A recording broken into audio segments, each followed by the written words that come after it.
The World's Smart STEM Challenge was designed and implemented by IREX and funded by the National Science Foundation to research STEM learning experiences for youth through virtual exchanges and explore the impact of students' participation. IREX partners with researchers at North Carolina State University.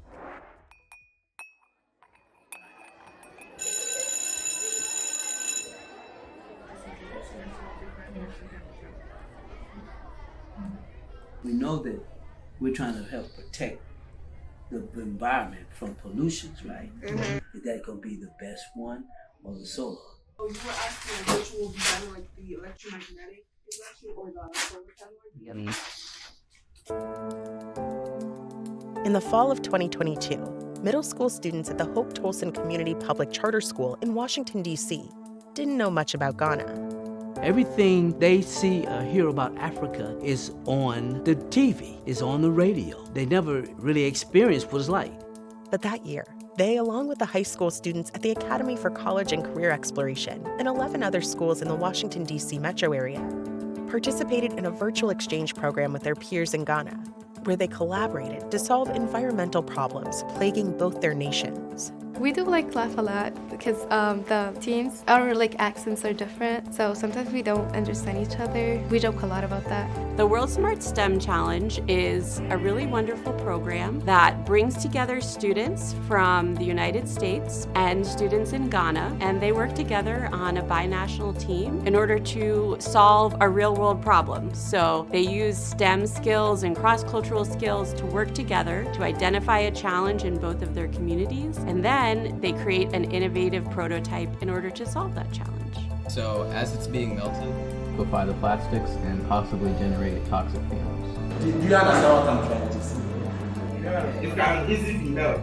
Our prototype is a small-scale recycler that melts and compresses various waste materials into a smaller form factor to be reused for other things. This, hopefully, would reduce pollution where both places burn trash quite frequently.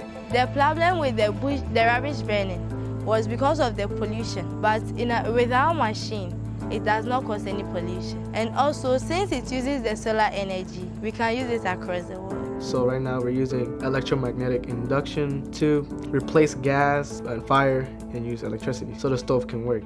The students met and collaborated using technology, closing the thousands of miles between them through the internet. We can work and share Google Documents, we can share videos, we can get on a Zoom call. And I think that the opportunities are endless with that kind of access to technology. It's kind of like being pen pals, but in real time. You don't have to wait for the letter to arrive. The project got students excited about STEM subjects by showing them the real-world application for what they were learning in the classroom. Now that we're in the sort of solution and prototyping phase, figuring out we have this idea about this cool contraption, but what science do I need to know? What equations do I need to know in order to actually create the solution? We need more opportunities for students to be able to have those non-traditional experiences. I want to major in engineering. This project has helped a lot. I've learned how there's a process to do something. It's always testing, doing it again, retry it. I want to be a mechanical engineer, and most likely I want to be a prototype developer.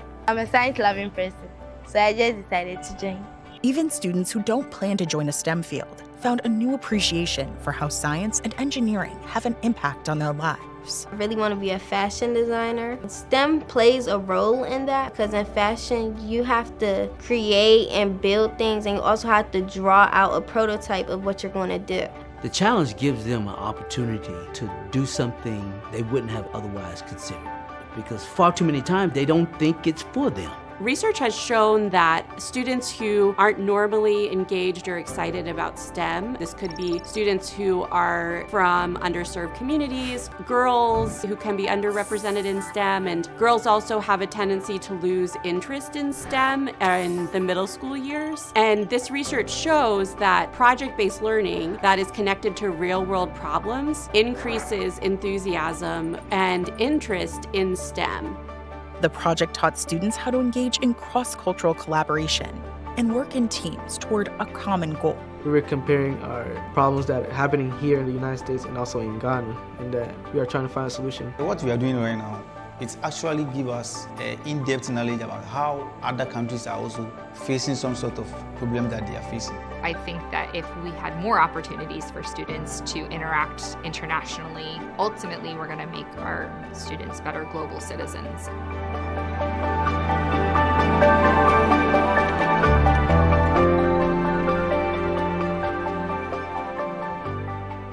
Overall, findings suggest that these types of programs may be especially beneficial for youth who are historically underrepresented in many STEM fields and often face exclusion from STEM domains.